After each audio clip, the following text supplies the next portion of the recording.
Tonight is not just another night you will forget by morning. It is a window quiet, unnoticed, but powerful, through which your mind can be rebuilt or quietly weakened. And what you allow into it before sleep will decide which of those two occurs. Most men never question this. They close their eyes the same way they live their day, scattered, distracted, carrying unfinished thoughts into a state where the mind becomes most receptive. And then they wonder why nothing changes. But nothing changes because nothing is directed. Your body rests. Your mind continues. It replays what you gave it. It strengthens what you repeated. It accepts impressions without resistance, especially in those final moments before sleep, when your conscious guard begins to lower. That is where influence deepens, and what enters there stays. Let me ask you something directly. What thoughts have been following you into the night? Not what you claim to believe, but what actually repeats when everything becomes quiet. Because those thoughts are not passive, they are instructions. Most people carry worry into sleep, unfinished problems, doubt, conversations that never resolved. They drift into that state without intention, and the mind accepts it all, repeats it, reinforces it, and returns it to them the next day.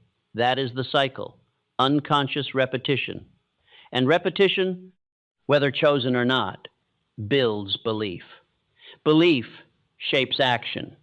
And action produces results that feel automatic, but were carefully constructed in silence. This is how lives are shaped, not in moments of effort, but in patterns of thought. The problem is not that the mind is weak. It is that it is open to whatever you feed it. And if you do not choose what enters, something else will choose for you: environment, noise, distraction, and the endless flow of unfiltered information. That is how most men are programmed, quietly, consistently, without awareness. But there is another path, a deliberate one, a way to use those same hours not for drift, but for direction, to take control of what enters your mind at its most receptive point and replace random thought with purposeful instruction. Because the subconscious does not question, it accepts. And what it accepts repeatedly, it expresses through your behavior. It shapes how you think, how you act, what you expect, and ultimately what you achieve. This is the law. It works whether you understand it or not. Now, imagine this. Instead of falling asleep with scattered thoughts, you enter the night with focus. Instead of replaying problems, you repeat principles. Instead of drifting into uncertainty, you guide your mind toward clarity and purpose, night after night. Without interruption, something begins to change. Your thinking becomes sharper. Your reactions become more controlled. Your decisions begin to align with something deeper, something that feels natural, but was actually constructed through repetition. That is the power of suggestion, especially before sleep, because in that state, the conscious mind relaxes, resistance fades, and the deeper mind becomes more receptive, more obedient to what it hears, what it repeats, what it accepts. This is why the final thoughts matter. They are not just thoughts, they are commands, commands that shape identity, commands that direct behavior, commands that, over time, create results that seem effortless but are anything but accidental. Most men ignore this. They treat the night as empty, but it is not empty. It is active. And what you place into it will return to you strengthened. In this lesson, you are not simply listening. You are planting. Each idea, each principle, each repeated phrase is being impressed upon the part of your mind that governs your actions without your awareness. And over time, those impressions begin to guide you without force, but only if they are repeated. This is not about hearing something once. It is about returning to it again and again until it becomes familiar, until it becomes belief, until it becomes you. Because transformation does not happen in a single moment of inspiration. It happens through consistent exposure to the same directed thoughts until they replace what was there before. This is how the mind is rebuilt, from within. So tonight, Do not fall asleep the way you always have. Do not carry the same scattered thoughts into another cycle of unconscious repetition. Instead, choose what enters. Direct it. Feed your mind with something that strengthens rather than weakens, because whether you realize it or not, you are always programming your mind. The only question is, are you doing it by design or by default? There is a moment each night that passes unnoticed by most men. It does not announce itself. It does not demand attention. Yet within it lies a power that shapes the direction of thought, the formation of belief, and ultimately the course of a man's life. It is the moment just before sleep. If I were to begin again, I would give this moment greater attention than any hour of the day, for it is here that the mind becomes most receptive, not through effort, but through relaxation. The guard that protects it during waking hours begins to lower. Judgment softens, resistance fades, and what enters remains. Most men do not recognize this condition. They move into sleep the same way they move through their day, scattered, distracted, carrying with them unfinished thoughts, unresolved concerns, and impressions gathered without intention. They do not direct their thinking, they allow it, and in allowing it, they surrender control at the very point where control is most possible. The mind, in this state, does not question. It does not evaluate with the same sharpness as before. It accepts, it absorbs, it receives impressions and holds them, not temporarily, but with depth. This is the threshold, the point between conscious direction and subconscious acceptance. If I were beginning again, I would not cross this threshold without purpose, for whatever is carried into it is impressed upon the deeper mind, and what is impressed repeatedly becomes part of the man's thinking not only at night, but throughout the following day. This is not speculation, it is law. A man may spend his waking hours attempting to think clearly, to act with discipline, to direct himself toward a definite aim. Yet if he enters sleep with disorder, if his final thoughts are uncertain, distracted, or weakened, he reinforces that same condition beneath the surface. And what is reinforced returns, quietly, consistently. If I were beginning again, I would not permit this. I would recognize that the final thoughts of the day are not passive. They are active. They are instruction. The subconscious mind does not distinguish between what is chosen and what is allowed. It does not judge whether a thought strengthens or weakens. It accepts what is repeated, and in accepting, it begins to express. Thus, a man who carries worry into sleep strengthens worry. A man who carries doubt into sleep strengthens doubt. A man who carries confusion into sleep awakens with the same. This is the cycle, not imposed, but repeated.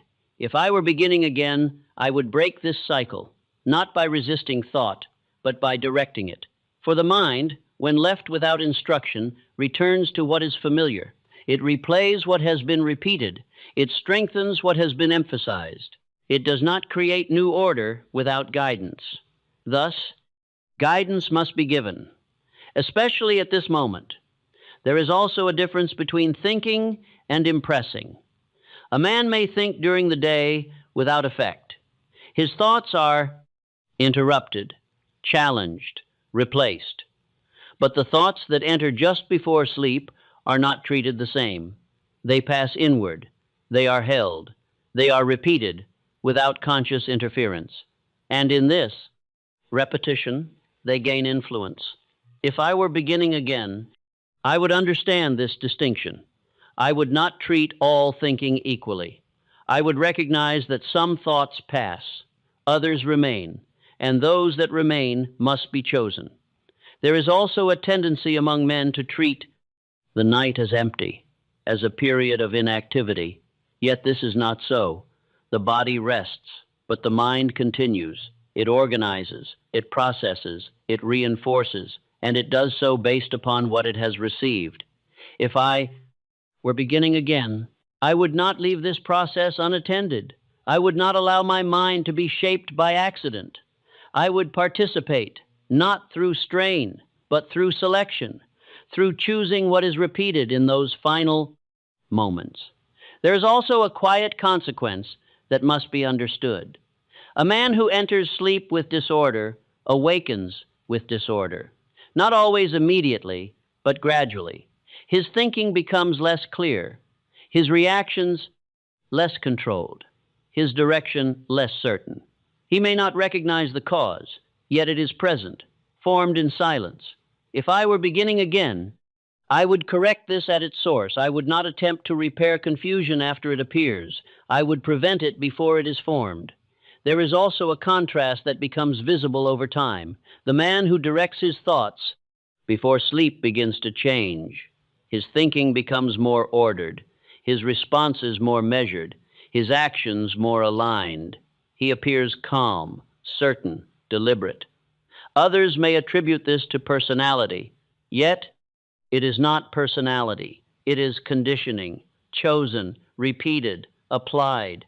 If I were beginning again, I would create this condition deliberately, not through effort alone, but through repetition. For repetition impresses, and what is impressed becomes natural. There is also a simplicity to this principle. It does not require complex method. It does not demand extended time. It requires only attention, consistency, and direction to choose. Each night, what enters the mind before sleep, to repeat what strengthens, to avoid what weakens, and to do so without interruption. If I were beginning again, I would treat this as essential, not optional, for it determines the tone of the next day, and the next, and the next. There is also a shift in awareness that occurs. At first, the man must remind himself. He must consciously direct his thoughts. He must choose deliberately. But with repetition, this becomes easier. The mind begins to follow the pattern. It expects instruction. It becomes accustomed to order. And in this, control is established, not through force, but through consistency. If I were to express this as instruction, I would say, guard the final thoughts of your day, direct them, choose them. Let this be fixed firmly within. I choose what enters my mind before sleep. I direct my thoughts with purpose. I impress only what strengthens me. Repeat this not as encouragement, but as practice. For the mind, when guided repeatedly at this moment, begins to accept that guidance without resistance. And what is accepted becomes belief. Thus, if I were to begin again from nothing, I would begin here, at the threshold of sleep. For it is here that the mind is most open. And what enters there will not remain as thought alone, but will return as behavior, as decision, as result. And in directing it, man begins to rebuild himself, quietly, but with certainty. Having understood the power of the mind at the threshold of sleep, the next principle, if I were to begin again, is to recognize what occurs after that moment has passed. For the thoughts carried into sleep do not end when consciousness fades. They continue, they repeat, they deepen, and in this repetition, they take form. Most men believe that sleep is a pause, a break from thinking, yet this is not so. The conscious mind rests, but the deeper mind remains active. It does not sleep in the same manner. It processes, it organizes, it reinforces what it has been given. If I were beginning again, I would understand that the final thoughts of the day do not disappear in sleep. They are multiplied. A single thought, repeated before sleep, does not remain single. It becomes many. It is echoed, strengthened, embedded. This is the unseen repetition, the silent continuation that shapes what a man will think upon waking, and more importantly, how he will act. There is a cycle that operates without announcement. A man enters sleep with a thought. That thought is repeated. It becomes familiar. It is accepted. And upon waking, it returns not as suggestion, but as inclination. The man does not say, I am thinking this because I repeated it. He says, this is how I feel. Yet feeling is not the origin, it is the result. If I were beginning again, I would not be misled by this. I would trace the feeling back to its source, to the thought that was repeated, to the impression that was accepted. There are many who awaken with unease without knowing its cause. They feel uncertain. They hesitate. They carry a sense of tension into the day. Yet this condition was not created in the morning. It was formed the night before, through repeated thought, unnoticed, unchallenged. If I were beginning again, I would not attempt to correct my state only after waking. I would shape it before sleep. For what is formed in repetition returns in behavior.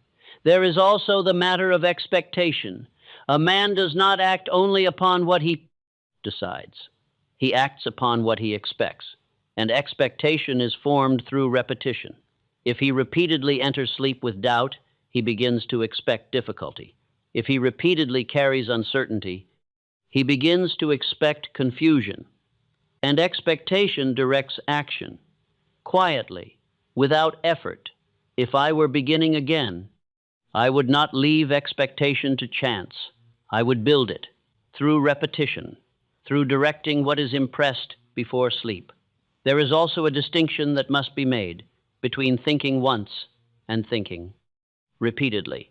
A single thought may pass, but a repeated thought remains. It gathers strength. It becomes easier to recall, and eventually, it requires no effort at all. It appears naturally. This is how belief is formed, not through force, but through familiarity. If I were beginning again, I would use this principle deliberately. I would repeat thoughts that strengthen direction, that increase certainty, that align with my aim, and I would do so consistently, for consistency gives power to repetition. There is also a danger in unconscious repetition. A man may not choose his thoughts, yet they repeat.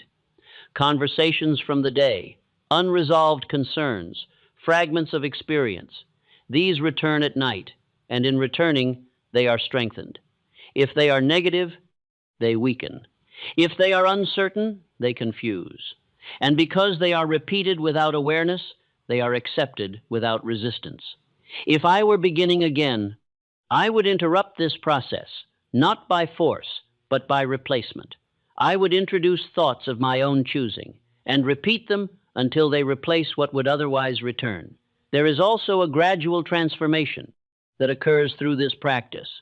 At first, the man must direct his thoughts with effort. He must choose them consciously. He must repeat them deliberately. But with time, the repetition becomes easier. The thoughts return without effort. They become familiar. And what is familiar becomes natural. Thus, the man awakens with different inclinations. He feels more certain, more composed, more directed, not because something has changed suddenly, but because repetition has altered his internal state. Others will begin to observe this change. They will notice that the man no longer reacts as before. He does not carry the same uncertainty. He does not hesitate unnecessarily. His actions appear more aligned, more consistent. They may attribute this to discipline, yet the cause lies deeper, in repetition, in what has been impressed upon the mind repeatedly, especially in its most receptive state. There is also the compounding effect. A thought repeated one night has influence. A thought repeated many nights becomes dominant. It begins to override what was there before. It replaces, it reshapes, and in time, it governs. If I were beginning again, I would not expect immediate transformation. I would expect accumulation, for the effect of repetition is not sudden. It builds quietly, yet steadily, until change becomes visible. There is also the importance of returning to the same instruction, not once, but repeatedly. A man may hear a principle and agree with it, yet if he does not return to it, it fades, it loses strength, it is replaced by what is repeated more often. If I were beginning again, I would return again and again, until the principle is no longer external, until it becomes part of my thinking.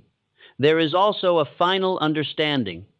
The man who controls repetition controls direction. For repetition forms belief. Belief shapes expectation. Expectation influences action, and action produces result. This chain is constant. It operates whether it is directed or not. If I were to express this as instruction, I would say, repeat what strengthens you, especially before sleep. Let this be fixed firmly within. I repeat what builds me. I strengthen what I choose. I carry only directed thought into sleep. Repeat this not as encouragement, but as method. For the mind, when given repeated instruction, accepts it. And what it accepts, it expresses. Thus, if I were to begin again from nothing, having guarded the threshold of sleep, I would do this next. I would control repetition. For in controlling repetition, I would shape what returns to me, not only in thought, but in action, and in the results that follow. Having understood that repetition continues through the night and returns as behavior the following day, the next principle, if I were to begin again, is to recognize what that repetition ultimately creates. It does not stop at thought, it becomes identity. A man is not shaped only by what he does. He is shaped by what he repeatedly accepts as true. And what he accepts repeatedly, especially in those unguarded moments before sleep, becomes the way he sees himself. This process is quiet. It does not declare itself, yet it is constant. If I were beginning again, I would not overlook this transformation, for it determines more than action. It determines the man who acts. There is a distinction that must be understood. A man may think a thought once, and it passes. He may repeat a thought, and it remains. But when a thought is repeated continuously, without interruption, it no longer feels like something he is thinking. It feels like something he is. This is the formation of identity, not sudden, but gradual. A man does not say, I am becoming uncertain. He begins to say, I am uncertain. He does not say, I am repeating doubt. He begins to say,